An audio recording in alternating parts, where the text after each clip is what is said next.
सलाम नमस्ते सत श्री अकाल, मैं हूं रजा और आप देख रहे हैं रजाग्राफी का वॉर अपडेट। पाकिस्तान का इन्वॉल्वमेंट फिर से सामने आया है। पाकिस्तान का इस जंग में, यूक्रेन और रूस की जंग में कई बार नाम आ चुका है, एक बार फिर से नाम आया है। पाकिस्तान के हालात आपको अच्छे से मालूम है, माली हालात काफ़ी बेकार हैं। इंटरनेशनल लेवल पर उसको पैसा तो मिल रहा है, लेकिन उस पैसे को वो अपने देश के दूसरी जगह पर यानी विदेशों से सामान खरीदने में नहीं इन्वेस्ट कर सकता, ऐसा कहा जा रहा है फिलहाल, क्योंकि अभी तक तो पैसे फिलहाल मिले ही नहीं है उसे। पाकिस्तान को अभी तक पैसे, मोटी रकम नहीं मिली है। ऐसे में बड़ी खबर आई है कि 60,000 टन रूस से गेहूं वहां पहुंचा है, जिसकी कीमत चुकाने के लिए पाकिस्तान के पास अभी भारी मात्रा में रकम नहीं है और अभी पाकिस्तान को विदेशों से और भी साजो सामान खरीदना है अपने देश की आपूर्ति के लिए। ऐसे में पाकिस्तान के ऊपर इल्ज़ाम ये लगा है और वेस्टर्न मीडिया समेत कई जगह ये रिपोर्ट आ चुकी है कि यूक्रेन को हथियार बेचेगा, कई ट्रक भरकर वो हथियार बेचेगा और वो हथियार पोलैंड के जरिए यूक्रेन को जाएंगे। और आप जानते हैं, इसमें कोई दो राय नहीं है, अमेरिका के इशारों पर नाचने वाली सरकार इस वक्त पाकिस्तान में है। जी हां, बिल्कुल सही सुन रहे हैं आप। अब पाकिस्तान की सरकार वही कर रही है अमेरिका जो कह रहा है, और अमेरिका तो यही चाह रहा है कि सारी दुनिया के हथियार यूक्रेन की झोली में डाल दें। तो ऐसे में ये कोई बड़ी बात नहीं है कि यूक्रेन को पैसों के लिए ही हथियार चोरी चुप्पे पाकिस्तान बेच दे। ऐसे में रूस को अगर ये पता चलता है तो क्या होगा? फिलहाल तो रूस ने कोई प्रतिक्रिया नहीं दी है। उधर अमेरिका ने ऐलान किया है कि हम यूक्रेन को स्ट्राइकर कॉम्बैट व्हीकल देने वाले हैं, जो यूक्रेन की सेना को डबल शक्तिशाली बना देगा। उधर दोस्तों, नॉर्वे के सागर में, समुद्री इलाके में ताजा तस्वीरें हैं। ये देखिए, रूस के युद्धपोत खतरनाक ड्रिल कर रहे हैं, जिससे पूरा यूरोप और अमेरिका सहमा हुआ है। कहा यह जा रहा है कि व्लादिमीर पुतिन के दिमाग की नस एकदम फड़क रही है, इस वक्त कुछ भी कर सकते हैं, क्योंकि रूस भारी नुकसान झेल रहा है और कई मोर्चों पर हार रहा है। ऐसे में नॉर्वे के इलाके में, समुद्री इलाके में रूस के युद्धपोत का हिंसक रूप दिखाना ये खतरनाक साबित हो सकता है यूरोप के देशों के लिए। कल आपको एक खबर बताई थी कि सुखोई 57 5th जनरेशन का एडवांस फाइटर जेट पूरी दुनिया का जो रूस के पास है, उसको इस्तेमाल नहीं कर रहा है रूस। ये वेस्टर्न मीडिया कह रहा था। यूक्रेन ने भी इसका दावा किया था कि हमारे इलाके में अभी तक सुखोई 57 रूस का 5th जनरेशन का फाइटर जेट नहीं दिखा है, जिसके बाद कई तरह के सवाल उठ रहे थे कि कहा जा रहा था कि रूस को डर है कि कहीं उसके फाइटर जेट को मारकर गिरा ना दिया जाए, जिससे उसकी नाक कट जाएगी। ऐसे में रूस ने कोई जवाब देने के बजाय ऐलान कर दिया है कि वो ऑलरेडी 57 सुखोई 5th जनरेशन इस्तेमाल कर रहा है। और कुछ तस्वीरें सामने आने के बाद, कुछ रिपोर्ट और तथ्य सामने आने के बाद वेस्टर्न मीडिया ने भी कंफर्म कर दिया है कि 57 सुखोई एडवांस 5th जनरेशन का फाइटर जेट रूस इस्तेमाल करना यूक्रेन के खिलाफ शुरू कर चुका है। उधर बात करें स्वीडन की, तो स्वीडन ने भी रूस पर बड़ा इल्जाम लगा दिया। रूस पर इल्जाम लगाते हुए स्वीडन ने कहा है कि हमारे देश के आंतरिक मुद्दों में हाथ डाल रहा है रूस और काम में अड़चन डाल रहा है। और यही नहीं, स्वीडन की सरकार ने रूस पर इल्जाम लगाते हुए कहा है कि रूस हमारी जासूसी करवा रहा है।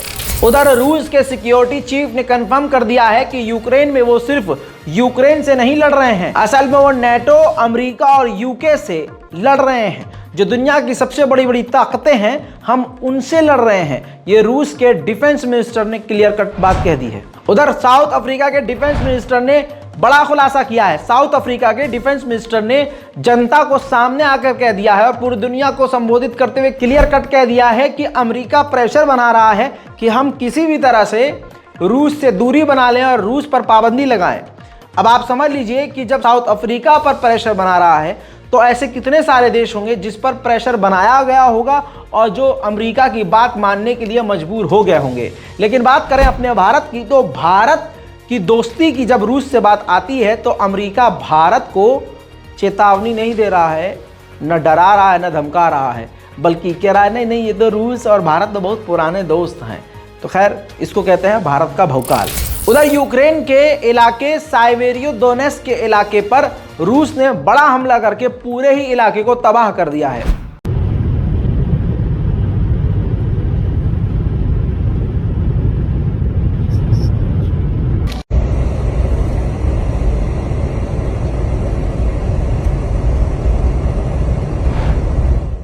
उधर अमेरिकी इंटेलिजेंस का दावा है कि 75% रूस की आर्टिलरी खत्म हो चुकी है और कई हथियारों में कमी आ रही है। उधर यूक्रेन ने जानकारी दी है कि 76% अभी भी विदेशी कंपनियां रूस के अंदर काम कर रही हैं। इस 10 महीनों की जंग में अलग अलग तस्वीरें सामने आई हैं। एक और तस्वीर सामने है जो रूस से है। रूस के राजधानी मॉस्को की एक बड़ी खबर है। मॉस्को के अंदर एक कार सर्विस स्टेशन में भयानक आग लग गई। दोस्तों, आग देखने के बाद कोई नहीं कह सकता कि ये छोटी मोटी आग लगी है या कोई एक्सीडेंट है। साफ जाहिर हो रहा है कि यूक्रेन रूस के अंदर घुस के हमला करने में कामयाब हो रहा है। पूरी दुनिया से लोग यूक्रेन की तरफ से रूस से लड़ने के लिए जा रहे हैं। ऐसे में 2 ब्रिटिश नागरिक जो कि यूक्रेन की सेना में जाके शामिल हुए थे, यूक्रेन की सरजमीन से गायब हैं। दुनिया की बड़ी बड़ी ताकतें रूस के खिलाफ एक हो गई हैं। सरकारी दस्तावेज समेत ये साबित हो गया है। यूरोपीय यूनियन और नाटो ने, सोचिए, यूरोप अलग नाटो अलग, दोनों एक हो गए हैं, एग्रीमेंट कर लिया है। और एग्रीमेंट में यह है कि इस जंग के आखिर तक नाटो और ईयू लगातार यूक्रेन को अंधा पैसा और अंधाधुन हथियार देते रहेंगे। उधर मौके पर चौका आर्मीनिया मार रहा है। आर्मीनिया रूस से अब जाकर नाराजगी जता रहा है। याद होगा, आर्मीनिया की जंग अजरबैजान से हुई थी। तब उस वक्त रूस ने आर्मीनिया की गुद्दी पर 2 थप्पड़ मारकर शांत कर दिया कि शांत बैठो, इलाके के माहौल को बिगाड़ो नहीं। जिसका बदला अब ले रहा है कि जब रूस थोड़ा सा कमज़ोर हुआ है तो आर्मीनिया ने अपना रंग दिखा दिया है। जब से सोवियत संघ टूटा है तब से जो देश सोवियत संघ में थे हर साल मिलकर मिलिट्री ड्रिल करते थे। और इन्हीं सोवियत संघ के देशों में से जो टूट गए हैं आज, उनमें से कोई एक देश उसकी मेज़बानी करता था। इस साल रूस ने मेज़बानी करने को आर्मीनिया को बोला तो आर्मीनिया ने भौं चढ़ा ली और आर्मीनिया के प्रधानमंत्री निकोल पाशियान सामने आकर इनकार कर दिए हैं कि हम नहीं करेंगे होस्ट, और बल्कि होस्ट नहीं करेंगे, हम शामिल भी नहीं होंगे इस ड्रिल में। देखिए, Հայաստանի Հանրապետության Պաշտպանության նախարարը արդեն իսկ միավորված շտաբին գրավոր տեղեկացրել է, որ մենք Հայաստանի Հանրապետությունում նման զորավարժություններ անցկացնելը այս իրավիճակում նպատակահարմար չենք համարում եւ այդ զորավարժությունները Հայաստանի Հանրապետությունում ամեն դեպս այս տարի չեն կայանա։ Խնդիրը, այո, ձեր ասածը լիարժեք ճիշտ է, կապված Ադրբեջանի գործողությունները դատապարտելու հետ, բայց ամբողջը չէ, որովհետև եւ իրականում այդտեղ էլ दोस्तों, आपको याद होगा, इसके अलावा अभी कुछ ही दिन पहले आर्मीनिया में ज़बरदस्त प्रदर्शन होना शुरू हो गए हैं, जिसमें आर्मीनिया के लोग रूस की सेना के खिलाफ विरोध जता रहे हैं और कह रहे हैं कि हमारे आर्मीनिया की सरजमीन और बॉर्डर के इलाकों से रूस की सेना दफा हो जाए। उधर एस्टोनिया ने भी कह दिया है कि हम रूस के सारे पैसों को, जो हमारे बैंक में उसके पैसे फंसे हैं, हम एंड तक उसको फंसा कर रखेंगे और सारे पैसों को निकाल कर यूक्रेन को दे देंगे। उधर दोस्तों ताज़ा तस्वीर देखिए, जर्मनी की फॉरेन मिनिस्टर खार्किव पहुंच चुके हैं यूक्रेन की सरजमीन पर। जर्मनी की फॉरेन मिनिस्टर का पहुंचना बड़ा संकेत है। रूस पर पाबंदी लगने की वजह से यूरोप के देश मुस्लिम देशों की तरफ भीख मांग रहे हैं, आगे बढ़ रहे हैं। अब कुवैत से गुजारिश करी है अमेरिका ने, जिसके बाद कुवैत ने 5 गुना बढ़ा दिया है पेट्रोल का प्रोडक्शन।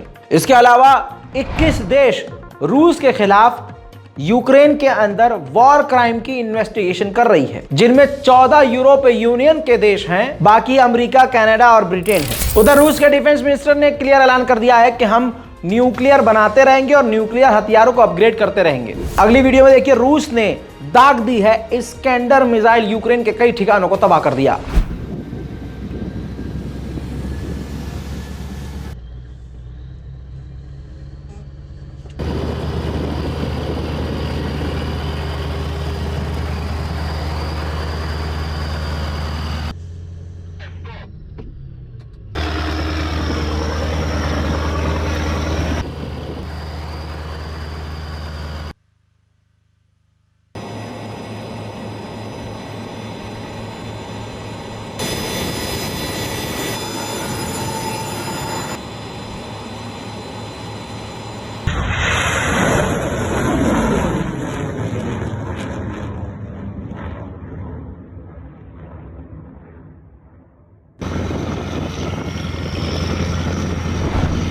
रूस की मिसाइल जिस जगह यूक्रेन के इलाके में गिरी वहां हाल क्या हुआ इस तस्वीर में देखिए।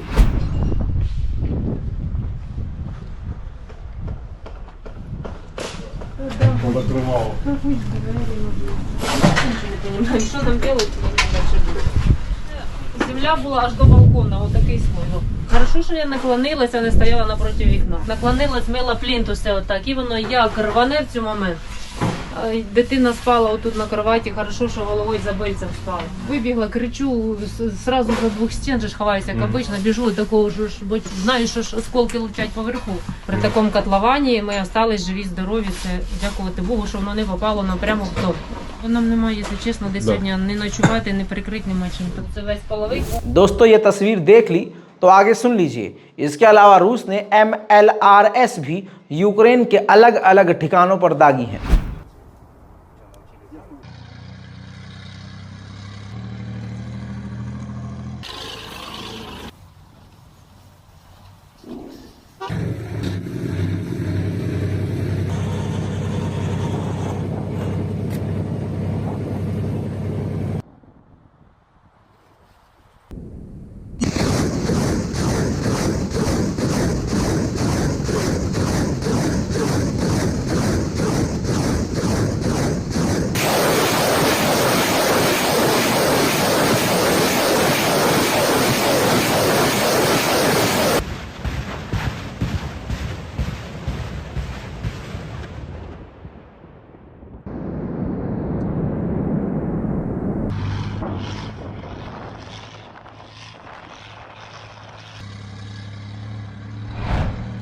तो दोस्तों वॉर अपडेट में आज के लिए अभी के लिए इतना ही। चैनल को सब्सक्राइब कीजिए, रिपोर्ट को शेयर कीजिए। जय हिंद।